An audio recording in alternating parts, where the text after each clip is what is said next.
Olá, Masters! Olá, Master seguidores! Tudo bem? Eu sou a Liz, da Master Sul. Estamos aqui hoje para falar com vocês sobre uma facilidade no nosso dia a dia, na nossa rotina. Hoje nós vamos conversar com o Antônio Dibi, mais conhecido como Dibi, então vocês vão ver eu chamando muito ele de Dibi. Ele é o nosso gerente de logística lá na Master. Está há mais de 13 anos no mercado, oferecendo para nós soluções em logística aduaneira, em transporte aduaneiro. Nós somos uma empresa especializada em soluções logísticas e aduaneiras, tá? Eu trabalho na Master já há 8 anos e vou chamar ele aqui para começarmos o nosso bate-papo descontraído hoje. Cadê o Dibi? Tá aqui. Vamos dando oizinho, vamos acenar pra gente aqui. Olá, pessoal da Mata. Oi, Dibi! Oi, Liz, tudo bom? Tudo e você? Tudo bem. Tá bom o áudio aí? Estão me ouvindo bem? Tô te ouvindo bem, aham. Eu não sei se não tá fazendo muito barulho aqui, porque aqui em casa tá caindo uma chuva. Dá oi. Oi, Clara! Tudo bem? Já coloca ela aí pra ela ir aprendendo, Dibi. Ela tem aula online agora da escolinha dela, então ela vai subir para fazer a aula online dela. Ah, isso aí. E aí, tudo bem? Tudo Vamos certo? começar o nosso bate-papo sobre o CIER hoje? Vamos falar um pouquinho sobre o CIER e essa palavra meio grandinha que assusta um pouco as pessoas, a logística multimodal. Mas ela não é uma coisa assim tão monstruosa no nosso dia a dia, né? Nem um pouco. Vamos desmistificar isso aí já, bem tranquilo. Então vamos lá. Então explica pra gente um pouquinho, dá uma pincelada sobre o que é esse transporte, o que a gente vai falar hoje. Palavra sua. Beleza, obrigado. A gente fala muito de logística multimodal como se fosse algo extremamente específico, especializado, algo bem diferente e que é muito complicado de se fazer, de se operar. Mas no Uhum, nosso dia a dia, quando você para analisar, a gente faz logística multimodal em praticamente todos os nossos embarques, sem perceber muito bem isso. Praticamente todos os embarques, né, todos os embarques aéreos e marítimos, principalmente, você faz uma operação multimodal, porque você utiliza mais de um modal de transporte para poder fazer a operação completa. Né? Então, você vai ter uma perna rodoviária ou ferroviária, o transporte principal ou marítimo ou aéreo, dependendo da necessidade, e mais uma perna terrestre na outra ponta, né? Mas a gente uhum, acaba focando muito no modal principal de transporte. E acaba, não, eu faço um transporte marítimo, faço aéreo, mas a multimodalidade ela está presente no nosso dia a dia, né? E dentro disso a gente tem a modalidade CIER, que aí sim ela contempla um pouco mais de opções, de modais de transportes agregados, e você tem uma diferença que você tem dois modais principais de transporte. Né? Você divide toda a maior perna de transporte utilizando dois modais complementares. Então, essa que é um pouco a diferença do que a gente faz no dia a dia. Assim, né? Mas também não é nada uhum. muito fora do comum, não. Hoje a gente vai focar um pouco mais em transporte marítimo e aéreo, né? Nos Isso. dois principais, que é o que mais acontece. Então fala um pouquinho pra gente por que está tão em alta esse tipo de transporte hoje? O que aconteceu que as pessoas estão buscando e está todo mundo oferecendo? Nos últimos 3 meses, 4 meses mais ou menos, se falou muito do modal CIER, da opção multimodal, principalmente da Ásia para o Brasil, né? Muitas Uhum, pessoas, nossa, pô, que legal, opções novas, coisas diferentes acontecendo.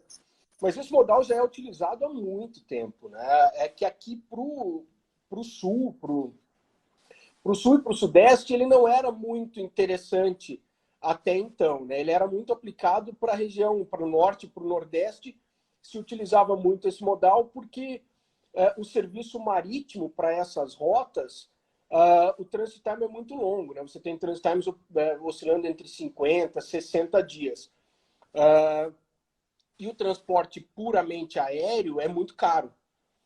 Então, se utiliza muito essa opção do CIER para reduzir o transit time, aumenta evidentemente o custo, mas você reduz o transit time para 18, 20 dias mais ou menos, né?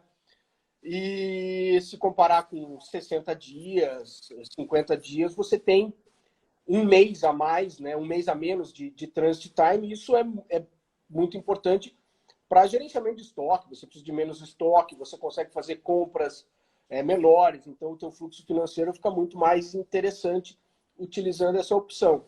É lógico, você tem um custo um pouco mais elevado do que o transporte marítimo, mas um custo bem inferior se comparado ao transporte aéreo, né? Então, para essas rotas, isso já é utilizado há muito tempo. O pessoal, principalmente de Manaus, que você tem um polo industrial muito forte lá, usa isso já há muito tempo.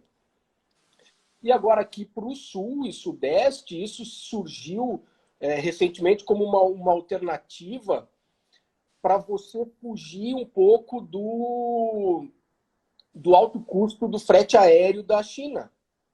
A maior parte dos produtos importados pelo Brasil são de origem chinesa. Uhum. E recentemente, com a pandemia, com o avanço da pandemia e atingindo o mundo inteiro, o frete aéreo da China foi para níveis muito altos. Assim, só como comparativo, como referência, antes da pandemia, a gente trabalhava com fretes de 7, 8 dólares, às vezes até menos, quando você optava por uma rota um pouco mais longa. No auge da pandemia, esse frete passou de 30 dólares por quilo. Então, é uma diferença muito grande, muito significativa. E como você consegue compor um trânsito intermediário, né, não tão longo quanto o marítimo, e um custo de frete razoável, se tornou interessante aplicar essa modalidade para embarques aqui também para São Paulo, né, Guarulhos, Viracopos, Curitiba, porque você conseguia reduzir um pouco o transit time, reduzir em 15, 20 dias o transit time, o que é significativo em épocas de pandemia, quando você precisa de muito equipamento, muito produto para combate dessa pandemia, máscaras e afins. Você consegue reduzir e ainda assim ter um custo de frete intermediário, né? Não precisando arcar com os 30 e poucos dólares do frete aéreo. Então, isso acabou trazendo um pouco mais de visibilidade para esse modal de transporte aqui para a região sul, né? E até para suprir também necessidade de quem ficou com mercadoria parada, porque a China começou com a pandemia e eles pararam embarques lá, né? Então Sim. muita gente ficou desabastecida aqui. Sim, isso acabou gerando um backlog muito grande nos aeroportos, principalmente nos aeroportos de conexão, né?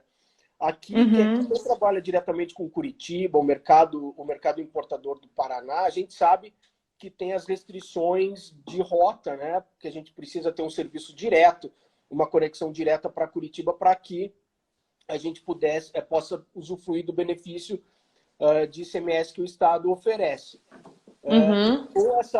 Com a pandemia, a gente tem que pensar que ela causou uma série de problemas na logística internacional. Uma delas foi a diminuição e a supressão de alguns voos de passageiro, que a gente também utiliza muito o porão das aeronaves de passageiro para transporte de carga. Isso muito a capacidade de escoamento de carga. Os voos cargueiros continuaram acontecendo, mas aumentou muito a demanda, a necessidade de utilização desses voos, e a prioridade sempre foi o embarque dos produtos relacionados ao controle da pandemia, ao combate do coronavírus. Então, você tinha muito voo fretado, muito charter, e isso gerou um backlog muito grande, principalmente nos hubs de Luxemburgo e Frankfurt, que são os dois principais hubs de conexão para os voos de Curitiba. E gerou um backlog grande, você teria que ficar muito mais tempo aguardando um booking para sair da China, aguardando um booking para fazer a conexão nesses hubs, e um trânsito de 7 dias, que você costumava ter entre 5 e 7 dias para trazer uma carga aérea da China para Curitiba, estava chegando a 25 dias. Se você comparar com o trânsito marítimo, que são 30 dias, valeria às vezes mais a pena esperar e trazer a carga no marítimo. Mas daí trouxeram essa opção do CIER, que você consegue combinar e, numa condição ideal, você consegue fazer essa carga chegar aqui em 17, 18 dias, razoavelmente com bastante segurança. Então, aí surgiu muito esse movimento aqui na região, né? Vários players oferecendo esse serviço. Tá, e explica então pra gente um pouquinho como é que funciona essa rota, onde é que para, onde é que vai, quais os transportes que estão envolvidos. Tá.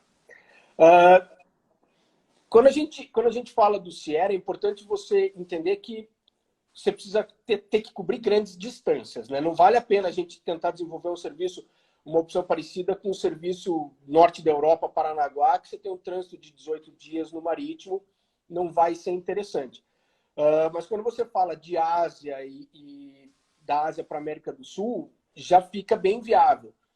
Porque você tem a primeira perna marítima, você sai de Xangai, por exemplo, ou Ningbo, qualquer porto da China, e você faz a volta via Pacífico, atracando o navio em Los Angeles.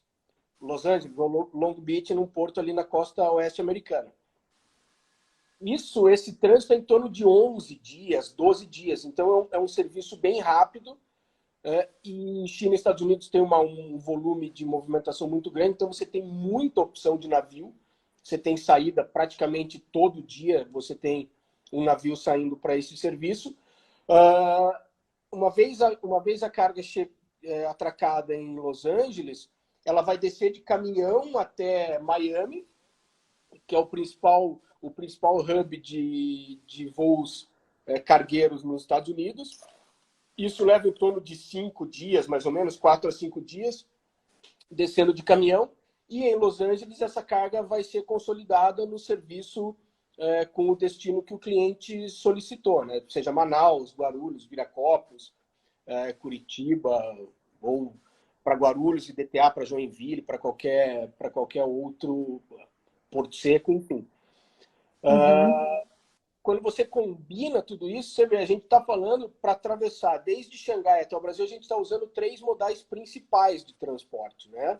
A gente usou o marítimo para sair da China, o rodoviário para cruzar os Estados Unidos de costa a costa, praticamente, e a última perna aérea. Então, o cliente vai receber a carga no Brasil como uma carga aérea, uma importação aérea, vai incidir os custos, os períodos de armazenagem, etc., de acordo com um embarque aéreo, né? Dependendo do aeroporto, do volume, é até mais barato do que um custo portuário, com capatazia, enfim. Então tem que fazer essa avaliação. Mas, bem resumidamente, é assim que o serviço é configurado, assim que essa logística é montada e é desenhada. Pessoal, vocês podem ir fazendo perguntas aí e se de repente alguém já fez esse tipo de operação, vai comentando pra gente, vai contando como é que foi a experiência, vão fazendo comentários ali, tá? Não deixem de perguntar. Daqui a pouco a gente faz as perguntas de vocês aqui na live. Ô Dib, e me diga uma coisa, a gente faz isso só com full container ou a gente pode fazer isso com LCL? A gente tá falando só em grandes volumes ou em volumes menores? Não, dá para fazer fracionado também. É possível você fazer um LCL. Um LCL, mas por questões de custo-benefício, você tem, acho que tem um mínimo, em torno de 500 quilos, já começa a ficar mais viável, né? Quando você começa a cair muito em tarifa mínima, cargas muito pequenas, às vezes não vale muito a pena. É uma questão... Logística não é uma ciência exata, né? Eu costumo falar que logística não é uma ciência exata. Então, você tem que fazer avaliação dentro da tua necessidade, do teu budget, da tua necessidade de estoque, enfim. Mas em torno de 500 quilos já vale a pena. Até você perguntou se alguém tinha, né, algum comentário. Eu recebi uma mensagem aqui do Lira, que é uma das maiores enciclopédias do comércio exterior aqui do Brasil. É um senhor, já está, infelizmente, está aposentado já. Ele acabou de me mandar uma mensagem e falou: Dib, eu já fazia esse. Eu consigo ler a mensagem dele com sotaque moçambicano. Eu fazia esse se era mais de 20 anos já, ele falou para mim agora. Então, para vocês verem como não é nenhuma novidade, né, nenhuma invenção da roda, é só a ampliação de uma possibilidade para um cenário adverso que nem essa pandemia. Uhum. E deixa eu te perguntar uma coisa. Quando a gente fala nesse modal, nesse multimodal, então, a minha carga chega aqui no Brasil. Ela vai chegar uma carga multimodal? Ela vai chegar uma carga com BL, com AWB? O que vai ser a minha importação no final? Qual que vai ser a característica dela? Ela vai chegar no Brasil como uma carga aérea. Como uma carga aérea? Vai armazenar no aeroporto? Vai gerar o mantra, vai dar presença de carga no mantra, como uma carga aérea normal.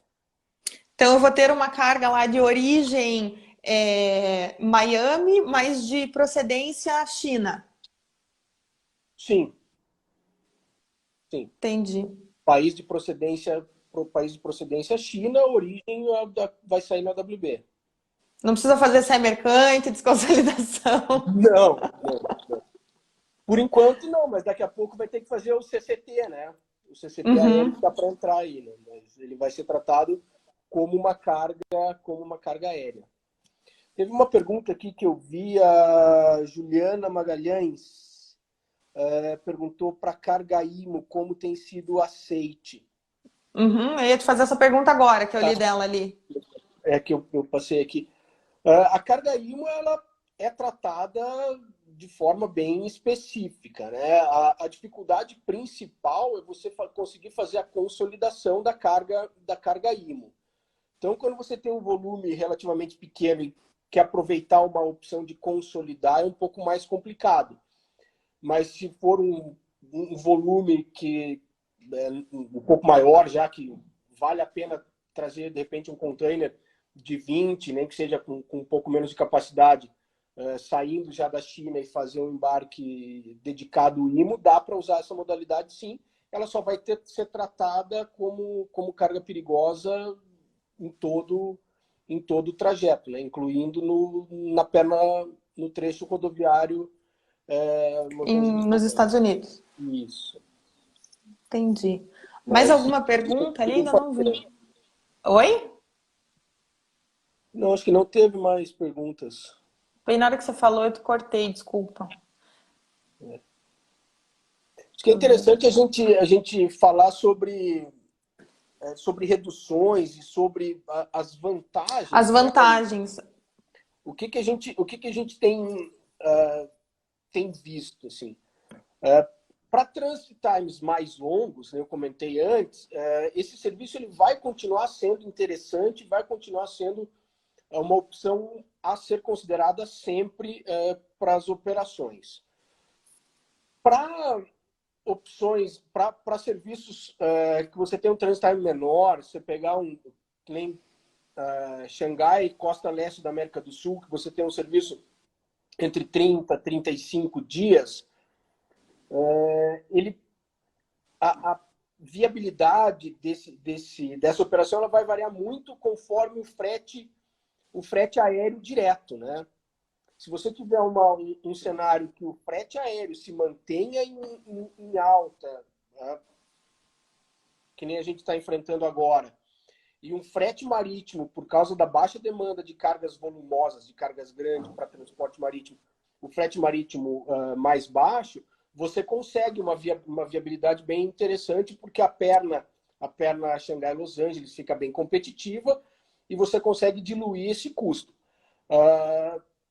Como vai ser o futuro desse serviço aqui para o mercado do Sul e do Sudeste? É difícil prever. Eu tenho visto que talvez até o final desse ano eu estou vendo uma visibilidade interessante para isso, porque a tendência do frete aéreo é se manter um pouco mais alta. Apesar dele já ter cedido bastante, a tendência é que ele suba um pouco agora, mais para a partir de setembro, outubro, quando começa o peak season aqui para as compras de final de ano. Lógico, frente a todo o cenário econômico que a gente está vivendo, eu acho que é pouco provável que a gente tenha uma demanda muito grande como a gente teve no ano passado, no ano retrasado. Mas ainda assim a gente vai ter esse aumento. Então, talvez até o final desse ano eu consigo ver uma certa viabilidade disso. Para o ano que vem já fica mais incerto, porque a gente não está conseguindo planejar muito mais do que 6 meses, né? Tá? Planejamento de longo prazo hoje já virou 3 meses, então o cenário está muito incerto. Mas se o frete para o ano que vem, que janeiro, fevereiro, tende a cair bastante o frete aéreo, talvez já não seja mais tão atrativo utilizar esse modal, porque para se ganhar 15 dias de lead time e ter um aumento significativo no valor do frete, talvez não seja tão interessante. Então, tem que ficar monitorando, tem que acompanhar e tem que fazer sempre comparativo. A logística é uma área de trabalho que você sempre tem que estar fazendo a conta na ponta do lápis, porque as coisas mudam muito rapidamente. De um dia para o outro, você tem atualizações e opções que você não sabia e que não eram viáveis, passaram a ser. Então, tem que sempre estar acompanhando e monitorando e buscando a melhor alternativa. Veio uma pergunta aqui para mim no meu Skype. Tem uma pessoa perguntando qual estado que se beneficia mais com esse modelo ou é indiferente. Vai acabar entrando naquilo que a gente falou agora, que é, na verdade, o sul aqui, sudeste do país, se beneficiando em transit time, né? Hoje, se você comparar com o marítimo, a gente falando de Ásia, né? Se a gente comparar com o marítimo, qualquer estado, né, vai se beneficiar do transit time, considerando que você consegue uma redução entre 15 e 18 dias do transit time. É uma redução importante, né? 1/3 de mês a menos de estoque é um fluxo de caixa interessante, né? O diretor financeiro, o controller lá sempre vai gostar disso. Uhum. Mas como eu vou dizer, o mais significativo em transit time seriam para principalmente a região norte e nordeste, que é onde você não tem um serviço direto da Ásia. Você geralmente para essa região as companhias marítimas não consideram o serviço da costa leste da América do Sul. Que a costa leste eles pegam desde da Argentina até Suape ali. Mais para o norte, já começa a entrar em outro serviço, que já é um serviço com transbordo, às vezes até 2 transbordos. E daí isso já joga o teu transit time, que para os portos diretos aqui para Santos, por exemplo, até Paranaguá, Itajaí, é em torno de 30, 35 dias. Quando você considera os serviços com transbordo, vai para 50 até 60 dias. Aí você tem uma redução bem importante no transit time, você tem um ganho muito importante no transit time. Com relação a custo, nesse cenário atual, praticamente todos os estados, todos os aeroportos de destino aqui estão sendo interessantes, porque o frete aéreo ele ainda está muito alto. Você pegar um frete Xangai-Curitiba no serviço via Europa, que é o serviço que os clientes mais optam aqui pela confiabilidade, pela segurança. É um trânsito mais rápido do que via Estados Unidos, né? Porque se você considerar o serviço via Estados Unidos, ele também é multimodal, né? Quando você faz o serviço via Estados Unidos, você faz, por exemplo, Xangai, Los Angeles, caminhão até Miami, um voo de Miami para Curitiba. Então, esse trânsito leva em torno de 10, 12 dias, o trânsito total. E via Europa, 5 dias, no máximo 7, você já cumpriu isso. Só que o frete está muito alto. Então, vale a pena você ter um trânsito de 10, 12 dias a mais e optar pelo CIE, que você vai ter uma tarifa intermediária, às vezes 30%, até 40% mais barato do que o aéreo. Mas mais para frente a gente já não sabe como é que vai ficar essa tarifa aérea e de repente volte a ser mais interessante você trazer direto aéreo para Curitiba, né? Então tem que sempre estar acompanhando porque o frete e as opções mudam direto, o serviço muda, as coisas mudam com bastante frequência. Como diria o Bechá, em 20 minutos pode mudar tudo hoje em dia, né? Sim, né? Principalmente os fretes da Ásia. Exatamente. É. Tibi, a gente tem mais duas perguntinhas aqui. Tem uma pessoa perguntando como é que funciona para definir a embalagem homologada. Isso entraria mais na questão de carga perigosa e numa outra live, num outro assunto. Mas só para você dar uma pincelada de novo, você acabou comentando agora há pouco, mas talvez ela não tenha visto ainda. Tá. A carga perigosa, a definição da embalagem de carga perigosa, ela é feita através da análise da documentação, da classificação desse produto nos manuais da ONU, né? Tem os manuais, não são da ONU, mas são capitaneados pela ONU, que você tem o IATA, que é a Organização para Transporte Aéreo, e você tem a IMO, que é para o marítimo. Uhum. Com base nisso, na análise da classificação do código UN, que é o número que as Nações Unidas determina e identifica aquele produto perigoso, a quantidade, a forma que está embalada internamente, etc., aí vai dizer qual tipo de embalagem que tem que ser utilizada para aquele transporte. Não necessariamente uma carga perigosa, ela é exigida uma embalagem específica Homologada. Então é uma análise um pouco mais detalhada que tem que ser feito, que é como a gente aprende no curso de carga perigosa, é a instrução do embarque, né? A montagem do embarque para a gente entender bem o que está acontecendo. Até já dando um spoiler, a gente está preparando o material para fazer uma outra live sobre carga perigosa, né? Especificamente sobre carga perigosa pro modal aéreo, que é onde a gente tem bastante demanda. Então, eu acho que em breve as meninas devem divulgar esse material. material. Aí é muito importante o pessoal que está participando aí com a gente e colocando nos comentários o que eles gostariam de ver nas nossas lives, o que eles gostariam que a gente explicasse um pouquinho melhor, porque a gente vai dar foco nisso e de repente se a gente conseguir atender essa demanda, a gente vai fazer live focando nisso. Dib, veio mais uma pergunta, ó. Como funciona o seguro nesse tipo de operação? O seguro ele é feito com base na invoice, né? Todo seguro ele é baseado primeiramente na commercial invoice, que é onde tem todos os detalhes, toda a informação da carga, e depois ele é coberto com os demais documentos instrutivos do transporte. Então a gente vai anexar nessa averbação do seguro, além da invoice, os conhecimentos envolvidos nessa operação. Quando a gente emite a documentação, toda a documentação ela vai sair em nome do importador. Todos os houses eles vão ser emitidos em nome do importador, o exportador da China, o importador do Brasil com o CNPJ, tudo certinho. Não é feito nenhum documento para nenhuma outra empresa envolvida no meio da operação. Só o master que ele é tratado de uma forma diferente.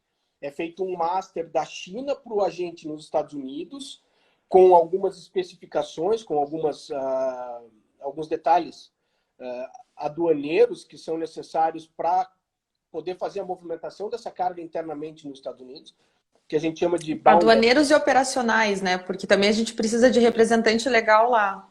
Sim.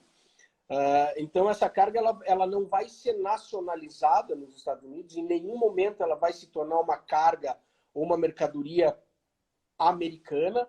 Ela vai simplesmente estar em trânsito via Estados Unidos. Para quem já fez embarque aéreo via Estados Unidos, é bem parecido, né? A carga vai descer em Los Angeles, ela foi com uma companhia aérea, que geralmente ela vai com a Air China ou a China Airways, enfim, qualquer companhia aérea que faz essa rota Xangai-Los Angeles, offline, né, que a gente chama, porque aqui o frete a gente contratou com a Latam ou com a Tampa, enfim. Mas essa primeira perna vai com essa companhia. É feita a documentação de trânsito nacional dessa mercadoria, ela vai, chega, ela é armazenada nos Estados Unidos num armazém especial, que é o armazém alfandegado. Ela tem um período que ela pode ficar lá, enfim, tem uma série de requisitos. A partir do momento que... E daí é feita a documentação instrutiva para trazer a carga para o Brasil.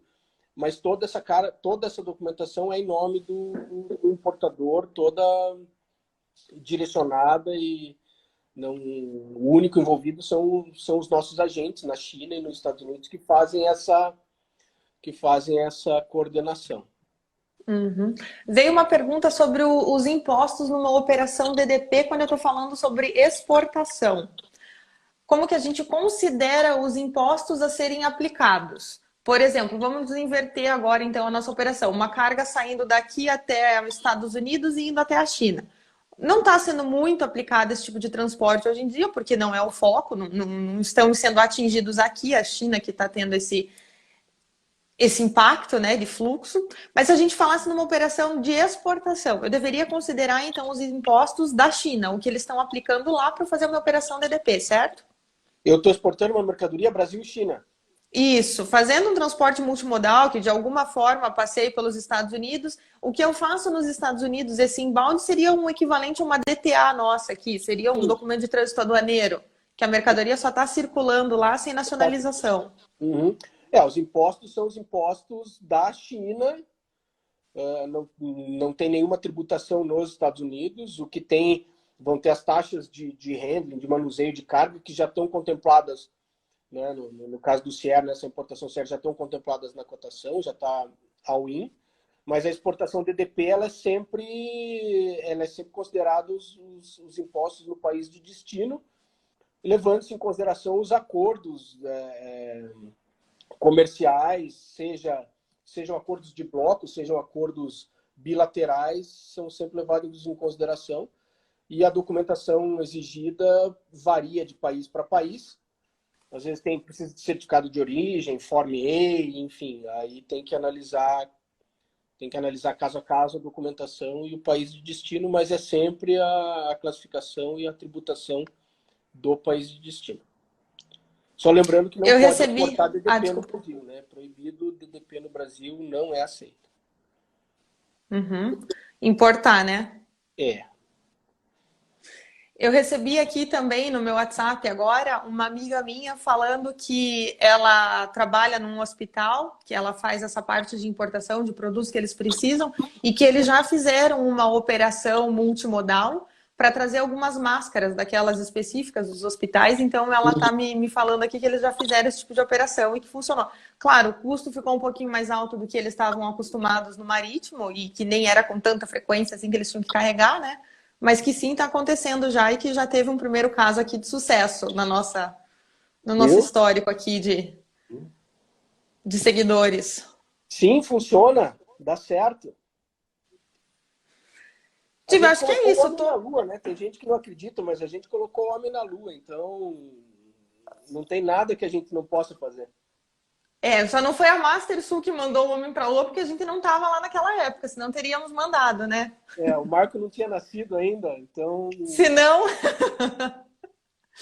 Ô, Dibi, eu acho que da nossa parte é isso, na nossa live, mas eu quero dar mais uma pincelada aqui numa outra coisa. Você tem mais algum comentário para fazer sobre esse transporte multimodal?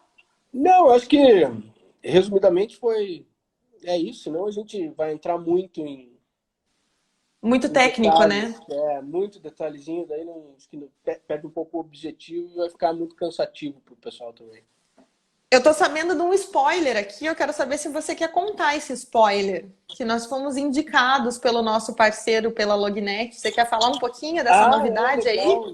Legal. Hoje é a primeira mão para vocês aí que estão acompanhando a gente. A gente faz parte de uma rede, né, de um network de agentes, que é a Lognet Global.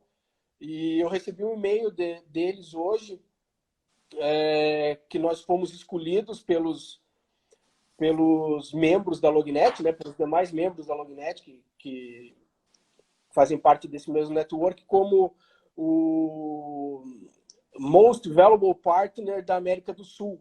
Isso são os nossos parceiros que trabalham conosco, que conhecem o trabalho da Mastersul, os outros agentes ao redor do mundo, indicaram a Mastersul, escolheram a Mastersul junto à Lognet como o melhor parceiro para trabalhar em 2019.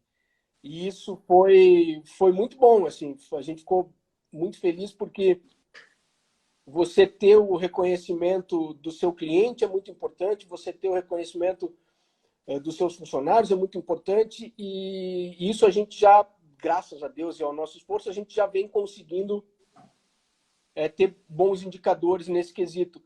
Mas ser reconhecidos pelos parceiros que nos demandam, que pedem cotações, que recebem cargas nossas, e isso é muito gratificante, que mostra que o trabalho que a gente faz ele é bem alinhado em todos os pontos, né? Não é só propaganda, não é só marketing, a gente leva a sério mesmo essa questão de fazer tudo com muita ética, com muita responsabilidade, com muito profissionalismo, cuidando bem das pessoas, tratando todo mundo bem, e o reflexo está aí. Então, eu vi que a Cata está online, acho que a Lu está online também, que são meus braços direito e esquerdo ali na operação e no pricing.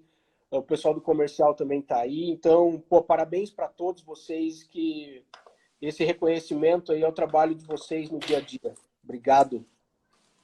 Isso aí, é verdade, né? Nossa operação logística e nossa operação de desembaraço também, que querendo ou não, reflete nesse cenário, em todos os selos que a gente consegue conquistar, né? Sem dúvida, todo mundo, né? A gente tem a nossa hostess, a dona Liz. Segundo o Marco, a Oprah, a nossa Master Oprah.